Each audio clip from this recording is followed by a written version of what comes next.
Bien, pues continuamos en esta parte del capítulo 1 de Apocalipsis. Vimos hasta el versículo 8 y aunque el centro de este tema y de este pasaje es la segunda venida de nuestro Señor Jesucristo, y a partir de este versículo 9 hasta el 20, hay un encabezado que define así estos versículos: Cristo viniendo en gran gloria y poder. Realmente nosotros, los que creemos en Cristo, hemos de verle así, porque es su promesa cuando Él ascendió al cielo, que así como le habíamos visto partir al cielo, así vendría otra vez. Pero ahora, en esta parte que es algo que no estaba escrito todavía, el Apocalipsis del apóstol Juan, ahora nos revela cómo viene Él. Viene en gran gloria y poder. Miren, para muchos la vida en Cristo no les es pues nada atractiva, o no parece ser algo tan importante, porque no quieren identificarse con Cristo en su humildad, su mansedumbre, en su santidad, en su amor. La gente no quiere identificarse con el amor de Cristo, y menos compartirlo. El hecho de negarse a sí mismo, en una serie de aspectos que nos muestra en el tiempo que el Señor Jesucristo estuvo en su ministerio terrenal, y lo que Él legó a todos los creyentes, a toda la iglesia, la doctrina, los principios de vivir por fe. Es algo que a la gente no le parece muy apropiado. Vivir por fe, vivir con una vida entregada a la voluntad de Dios, y todos estos enfoques de su doctrina pues le quitan el interés, el atractivo.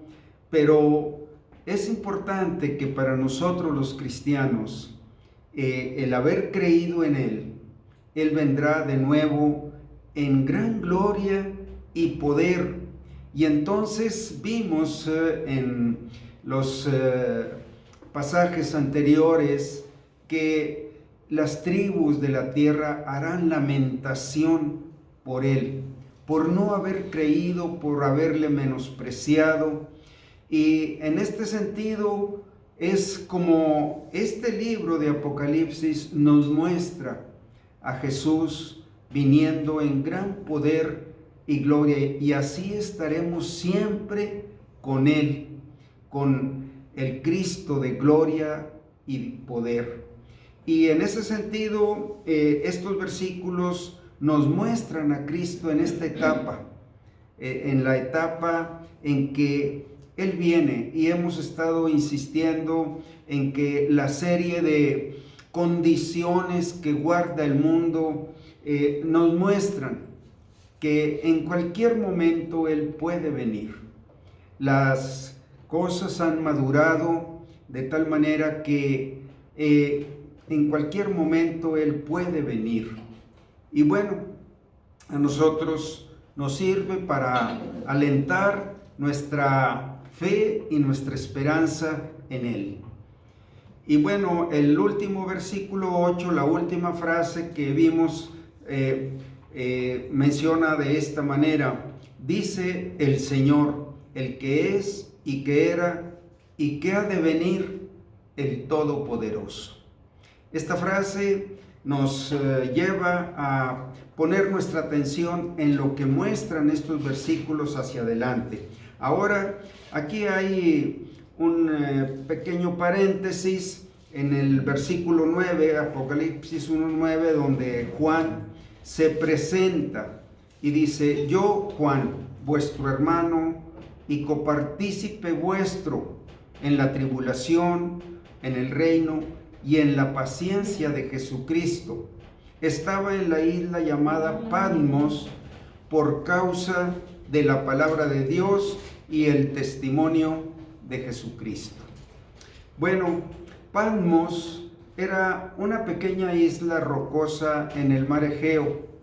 Tiene 15 kilómetros de largo por 8 de ancho y una forma de media luna con los cuernos hacia el este. Se hallaba a unos 80 kilómetros de la ciudad costera de Éfeso, en el Asia Menor.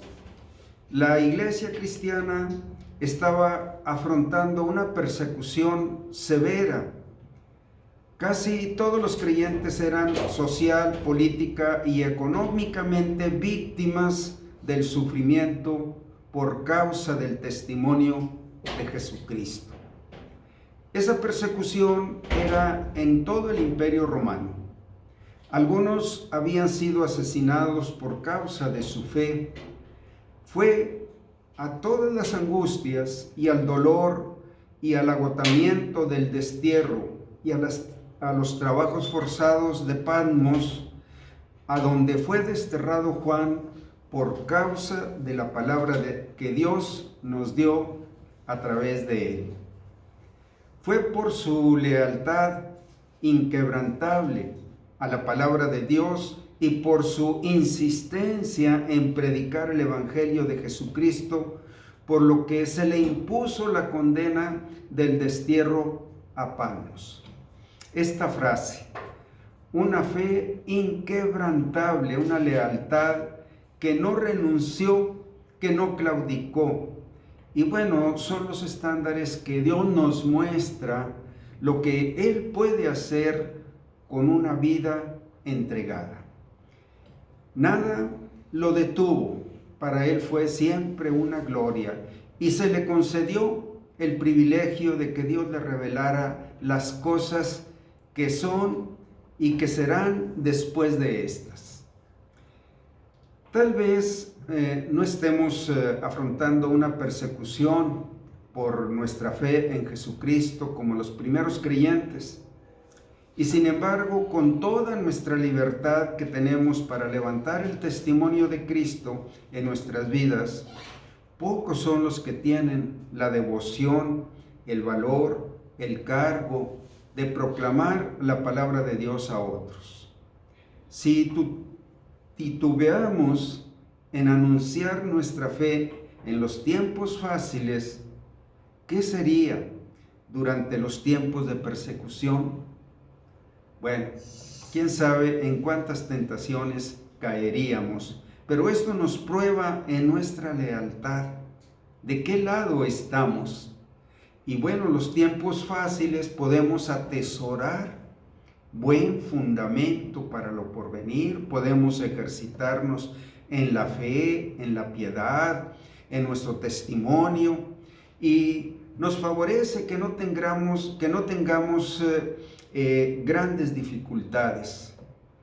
Aunque en sí siempre vivir para Cristo será una vida contra la corriente.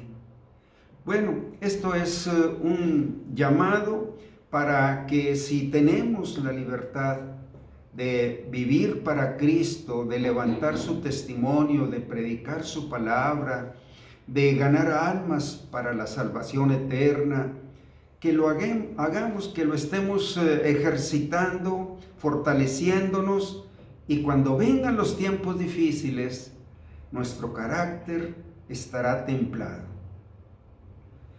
Esto nos enseña que somos llamados a seguir a Cristo, no para una vida cómoda, sino de incomodidad, si es que queremos vivir para anunciar su nombre. Y vamos a leer este pasaje en Juan 12, 24. Les pido que si quieren abrir sus Biblias ahí, y nos habla el Señor qué es el nivel de nuestra determinación, de nuestra entrega para vivir para su voluntad. Cada frase que menciona aquí es clave. Es del 24 al 26. Y dice: de cierto os digo, que si el grano de trigo no cae en la tierra y muere, queda solo. Pero si muere, lleva mucho fruto. Bueno, podemos decir que el grano de trigo somos nosotros.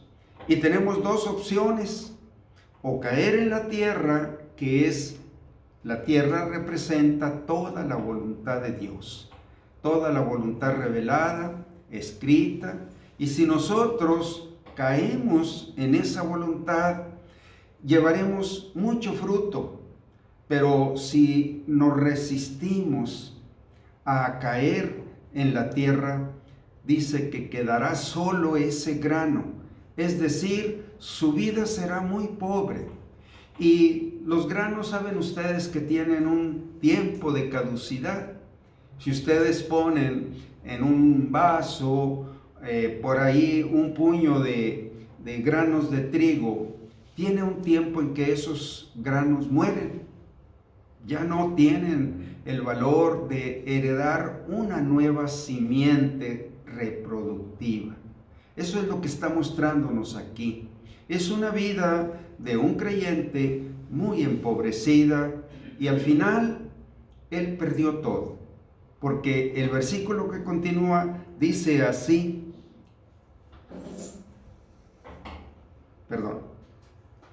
el que ama su vida, la perderá. Es decir, el que guarda su vida para sí mismo, el que quiere mucho lo que él quiere hacer y vivir, el que ama su vida la perderá. Y el que se desprende de su vida, aunque aquí usa un término todavía más crudo, dice el que aborrece su vida. En un sentido, la vida que a mí me agrada, que a mí me gusta, que yo quisiera realizar, se convierte en un lastre, en un peso que me estorba para tener la vida que Cristo me da. Y acabo por aborrecer todo lo que me ata, las ataduras, las cadenas, las barreras, y acabamos por aborrecer esa vida. De tal manera que el que aborrece su vida en este mundo, para vida eterna la guardará. Es decir, hará su inversión para la vida eterna y no quedar solo como el grano de trigo. Si alguno me sirve, sígame. Y donde yo esté, ahí estará también mi servidor.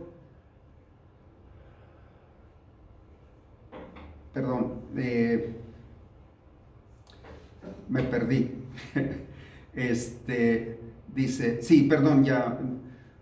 Si alguno me sirve, sígame, y donde yo estuviere, allí también estará mi servidor. Si alguno me sirviere, mi Padre le honrará. ¿Saben a qué equivale esto? A cambiar una vida de honra, una vida productiva, una vida que quedará todo lo que vivamos en esa voluntad de Dios, todo quedará para la eternidad, nos acompañará hasta la eternidad. Pero pues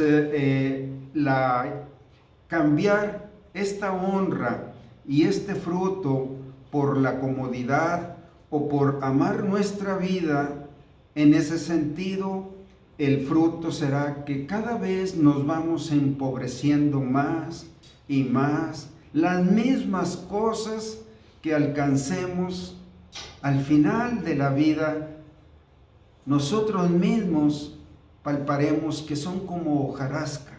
Las satisfacciones más grandes, nos daremos cuenta que no tienen ningún valor, que nada nos podemos llevar, que gastamos nuestra vida, que le quitamos nuestra vida a muchos seres amados, empezando en nuestro hogar. Y así es la visión que Dios nos muestra. Y en ese sentido siempre está de por medio mi elección, mi libre albedrío. Dios nos quiere convencer que a su lado tendremos grande fruto, grande honra, identificarnos ahora en este tiempo con el Cristo que vivió, que vino para dar su vida.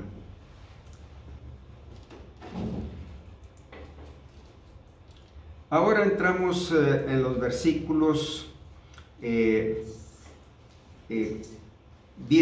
y 11, y empieza diciendo que Juan estaba en el Espíritu. Esta frase quiere decir que estaba en un éxtasis en el que se sintió elevado de las cosas del espacio y del tiempo al mundo de la eternidad. Pareciera ser una película de ciencia ficción, pero esto sobrepasa a cualquier ficción. Realmente Él fue elevado para ver todas las figuras, ver la gloria de Cristo. Y por eso dice que Él estaba en un éxtasis en el que se sintió elevado de las cosas del espacio y del tiempo al mundo de la eternidad. Para Juan era como el toque de una trompeta. Sin duda, Juan tenía aquí en mente otra figura del Antiguo Testamento. Bueno, pienso que se me pasó leer los versículos 10 y 11. Déjenme leerlos, disculpen. A lo que está haciendo alusión este comentario. Dice, yo estaba en el Espíritu en el día del Señor y oí detrás de mí una gran voz como de trompeta, que decía, yo soy el Alfa y la Omega, el primero y el último. Escribe en un libro lo que ves y envíalo a las 7 iglesias que están en Asia, a Éfeso, Esmirna, Pérgamo, Tiatira, Sardis, Filadelfia y Laodicea. Eso es a lo que se refiere este comentario, y dice que en este relato que Juan tenía aquí en mente otra figura del Antiguo Testamento. En el relato de la promulgación de la ley se dice que hubo truenos y relámpagos, una espesa nube cubrió el monte y se oyó un sonido como un toque de trompeta muy fuerte. Bueno, vamos a leer esto nomás para tener una idea de la dimensión de estos sucesos. Juan lo vio en el Espíritu. Y le voy a pedir a Américo, por favor, que nos lea Éxodo, y si quieren abrir sus Biblias ahí, Éxodo 19, del 16 al 19.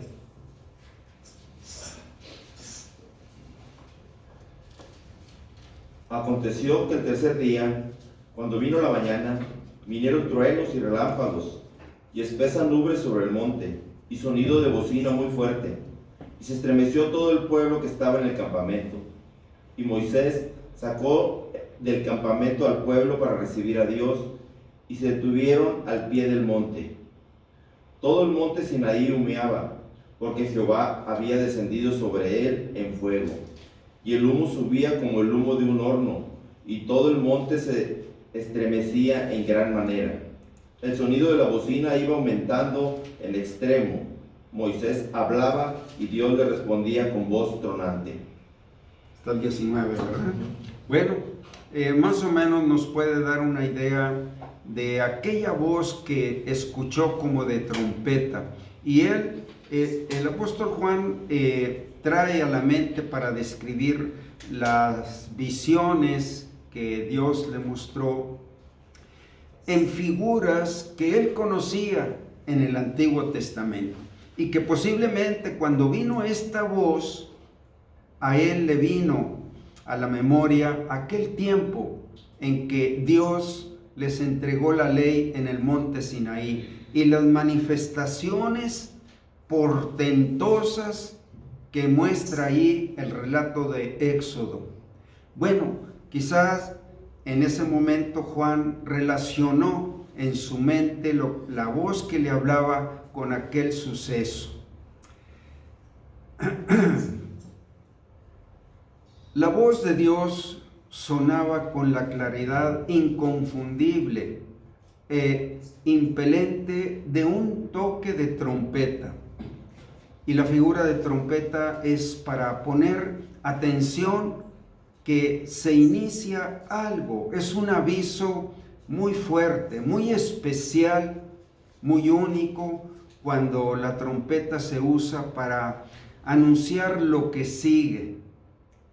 Y dice aquí en 1 Corintios 14:8, si el toque de trompeta no fuera claro, ¿quién se prepararía para la batalla? Bueno, en este sentido, Dios estaba empezando a revelarle a Juan las cosas que habrían de ser después de lo que estábamos viviendo, o lo que desde sus días hasta nuestros días son las cosas que son, pero también le estaba abriendo el horizonte hacia las cosas que habrían de venir. Por eso se llama este libro de Apocalipsis Revelaciones, la revelación de Jesucristo, cosas que no habían sido oídas ni conocidas hasta cuando Dios las reveló a Juan. A Juan se le dice que escriba la visión que ve. Su obligación es compartir el mensaje que Dios le dé. Uno debe primero oír y luego transmitir a cualquier precio, como lo estaba llevando a cabo el apóstol Juan. Puede que uno tenga que retirarse para recibir la visión, pero también debe salir a comunicarla. Se refiere a que el tiempo que pasamos en lo íntimo, en lo privado, en el aposento alto, como dice el Señor, para meditar en los avisos, las frases que son importantes en lo que Dios nos está revelando, pero luego salir a compartirlas. Y eso fue el precio que Juan pagó por su entrega. Y leo de nuevo otra vez el versículo 11. Y oí detrás de mí una gran voz que decía: yo soy el alfa y el omega, el primero y el último. Escribe en un libro lo que ves y envíalo a las 7 iglesias que están en Asia. Bueno, él debía dar a conocer esta revelación. Ya que Jesús se introdujo a sí mismo con estos títulos de yo soy el alfa y el omega, el primero y el último, el todopoderoso, dice en Apocalipsis 1:8, el que ha de venir. Entonces sabemos que esta voz que oyó el apóstol Juan era la voz de Jesús. Él se identifica a sí mismo por sus títulos. Estas dos frases van juntas. Juan estaba en Patmos y estaba en el Espíritu. Estaba en Patmos por causa del testimonio y de la palabra de Jesucristo. Y él estaba en el Espíritu en el momento que empezaron las revelaciones. Ya había sido enviado, ya él estaba, viviendo en esta isla, pero en este momento fue un momento muy alto. Ya hemos visto cómo era Patmos y lo que Juan tuvo que soportar ahí. No importa dónde esté uno, ni lo difícil que sea la vida, ni lo que esté pasando, siempre le es posible estar en el Espíritu. Nada nos impedirá. Los mártires estaban muriendo azotados o apedreados o quemados. Ellos estaban en el Espíritu, entregando su vida, su testimonio a ese precio por la fe de Jesucristo. Bueno, en un sentido más normal podemos decir que los mártires fue el extremo, algo extraordinario, como lo muestra aquí también el apóstol Juan. Nuestra vida cotidiana, en un sentido, estamos viviendo todas las dificultades, las adversidades, pero es lo que nos dice que nosotros podemos vivir en el Espíritu en cualquier condición que nos encontremos. Y Dios nos estará dando más y más de su conocimiento, de sus visiones, de su revelación para compartir.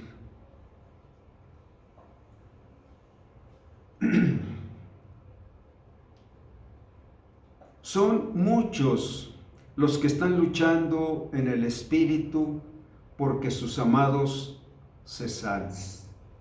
Bueno, no todos están durmiendo.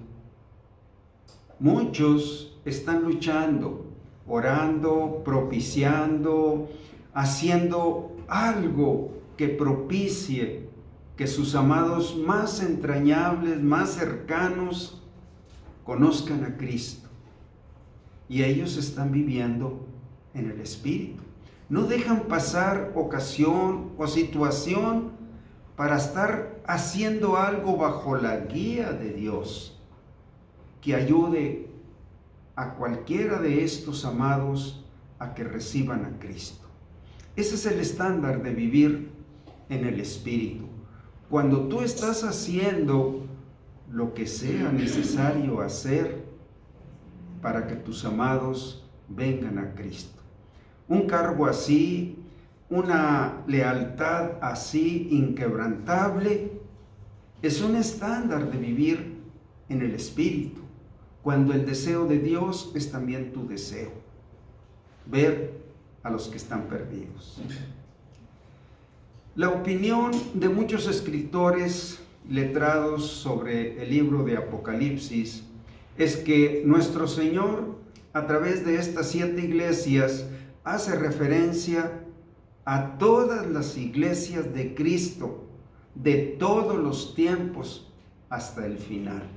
Las pone como una mención, aunque específicamente era una revelación dirigida a estas 7 iglesias, pero en un sentido universal, Dios estaba viendo todas las iglesias de todos los tiempos, de todos los lugares, y cosas que cada iglesia de estas que se mencionan aquí debería considerar ante la proximidad de la venida de Cristo.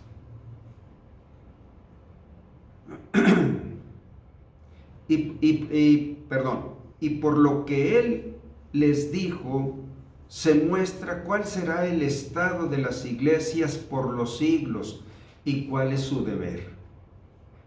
Cuando entremos en las descripciones, en las recomendaciones, amonestaciones que Dios le hace a cada iglesia, bueno, ahí veremos algún aspecto, algún flanco de nuestra vida. De manera interesante, el apóstol Pablo también escribió a 7 iglesias, a la iglesia de Roma, de Corinto, de Gálatas, de Éfeso, de Colosas, Filipos y Tesalónica. Bueno, son coincidencias. El 7 es el número perfecto, el 7 es el número de Dios. Por eso en la Biblia se menciona muy seguido el número 7, en muchas figuras, en muchas ocasiones. Las iglesias reciben su luz de Cristo y del Evangelio y la muestran a otros. Ellos son los candeleros de oro. Deben ser preciosas y puras, no solo los ministros, sino los miembros de ellas.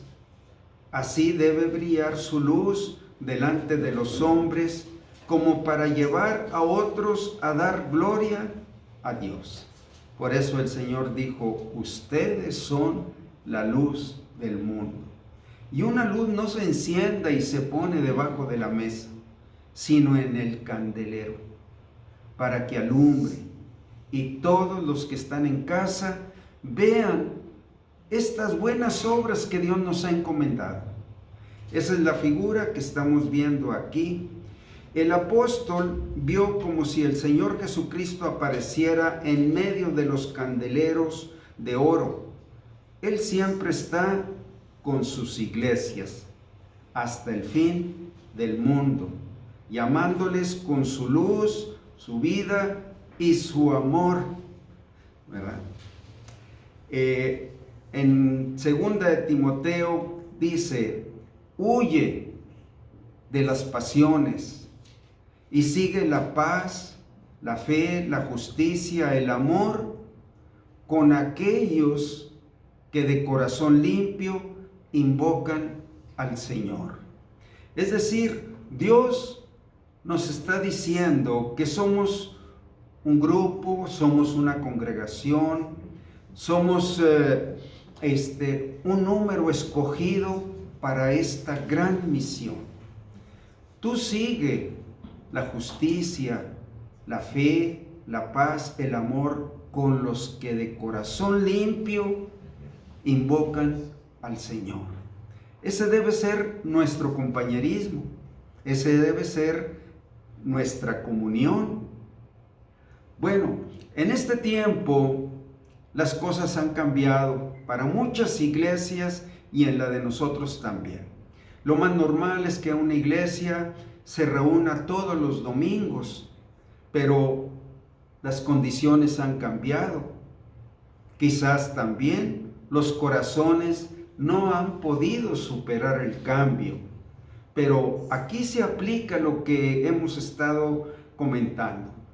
Cada uno de nuestra iglesia, ustedes hermanos a quien me dirijo, pueden vivir en el Espíritu y pueden tener su comunión y su compañerismo, aunque estemos adoleciendo de una reunión dominical y aunque no tengamos las clasecitas para los niños o para los jóvenes. Eso no impide, y es un ejemplo de que dónde está la visión para vivir para el Señor. Ustedes, esta reunión de los domingos es como una trompeta que nos une y que vengamos todos al centro del campamento y que nos preparemos para la batalla que tenemos que enfrentar en estas condiciones. Anunciar el Evangelio a nuestros amados, estar haciendo lo posible, propiciando, buscando maneras para que ellos vengan a Cristo. Entonces, este tiempo puede ayudar en contra o puede ayudar a favor. Si nosotros elegimos vivir en espíritu, en esta visión para vivir como iglesia en estos días, es lo que dice aquí Pablo a Timoteo: huye de las pasiones, de todas las carnalidades del mundo, y tú sigue esto, la justicia, la paz, la fe y el amor. ¿Con quiénes? Con los que de corazón limpio invocan al Señor. Tú tienes un llamado de trompeta en este día. Este mensaje es para que tú oigas la voz de Dios y nos preparemos para este momento en que el Señor aparecerá delante de nosotros. Apocalipsis 1:12 es el versículo que vamos siguiendo ahora. Y me volví para ver la voz que hablaba conmigo, y vuelto vi 7 candeleros de oro. Las iglesias reciben su luz de Cristo y del Evangelio, y la muestran a otros. Ellas son los candeleros de oro. 7 iglesias, 7 candeleros de oro. Cada iglesia representa un candelero. Y pongamos atención en el candelero de nuestra iglesia. ¿Cómo está? Deben ser preciosas y puras las iglesias. Primeramente, sus ministros y en esta medida también los miembros de ella. Así deben brillar su luz de su iglesia. El apóstol vio como si el Señor Jesucristo apareciera en medio de los candeleros de oro. Y aquí entramos en el versículo 13. Y en medio de los 7 candeleros, a uno semejante al Hijo del Hombre, vestido de una ropa que llegaba hasta los pies y ceñido por el pecho con un cinto de oro. Bien, vamos a hacer aquí una pequeña pausa y continuamos con la segunda parte.